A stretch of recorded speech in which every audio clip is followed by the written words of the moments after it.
खेत में, गेहूं के खेत में यूरिया का प्रयोग कब करना है और उसके साथ क्या मिलाना है, आज हम इस पे बात करेंगे। किसान की मुस्कान, देश की शान। नमस्कार किसान भाइयों, बहुत बहुत स्वागत है आपका हमारे YouTube चैनल प्रोटेक्टर एके पे। किसान भाइयों, मैं आपको बताना चाहता हूं कि हमें ये जानकारी के अभाव में कि हमें यूरिया का प्रयोग कब करना है, हम अक्सर पटवन करने के बाद देते हैं, जिस कारण यूरिया तेज़ी से गलता है और गल के वो लीचिंग करके ज़मीन के नीचे चला जाता है या वाष्पीकरण होकर उड़ जाता है।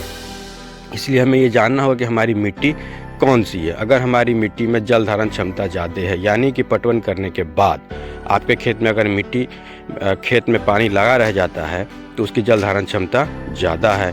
पटवन करने के बाद अगर पानी तुरंत सूख जाता है तो जल धारण क्षमता कम है।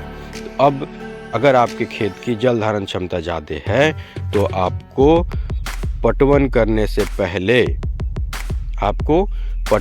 से पहले यूरिया खेत में, गेहूं के खेत में डाल देना है। और अगर आपका खेत में जल धारण क्षमता कम है तो पटवन करने के बाद आपको यूरिया खेत में डालनी है। ये पहली बात हो गई। दूसरी बात, जब आप गेहूं के खेत में पहली बार यूरिया देंगे तो उसके साथ क्या मिक्स करेंगे। जब आप खेत में पहली बार यूरिया देंगे तो उस समय आप उसमें जिंक सल्फेट का इस्तेमाल करेंगे। जिंक सल्फेट जड़ को ग्रोथ करता है।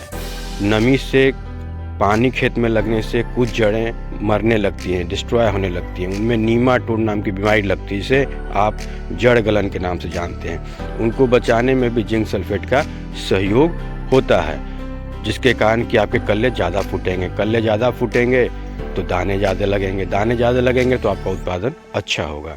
इसीलिए आपको यूरिया छिड़कते समय उसमें जिंक सल्फेट का मिलाना है।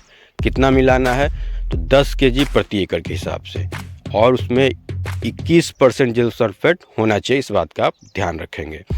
तो आप यूरिया के साथ जिंक सल्फेट मिलाकर खेतों में डालेंगे।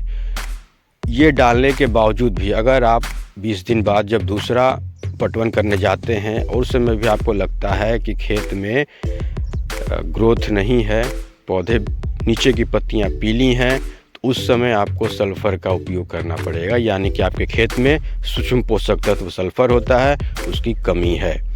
तो सूक्ष्म पोषक तत्व सल्फ़र है, उसको आप 3 से 5 kg या थोड़ा कम भी ले सकते हैं। वो ज़रूरत के हिसाब से लिया जाता है। उसके लिए तो मिट्टी जांच करानी पड़ती है, लेकिन आपने मिट्टी जांच नहीं कराई है तो आप अनुमान लगाइए कि खेतों में पीलापन ज़्यादा है या कम है। अगर कम है तो आप 2 से 3 kg भी डाल सकते हैं, ज़्यादा है तो 3 से 5 kg मैक्सिमम है। इतना इस्तेमाल आपको करना पड़ेगा, जिससे कि आपकी यूरिया की गतिशीलता बढ़ जाती है। जिंक सल्फेट से जड़ों का निर्माण होता है, जिससे कल्ले फूटते हैं, और सल्फ़र उसके ग्रोथ में सहायक होता है। उम्मीद है आपको जानकारी अच्छी लगेगी। मैं हमेशा कहता हूं कि मैंने जो बताया उसे 1 कट्ठे में भी आप करके देखें। 1 एकड़ में 27 कट्ठा होता है, उस डोज को आप 27 से भाग दे देंगे और 1 कट्ठे में आप करके देख सकते हैं। बहुत बहुत धन्यवाद। जय जवान, जय किसान, जय विज्ञान।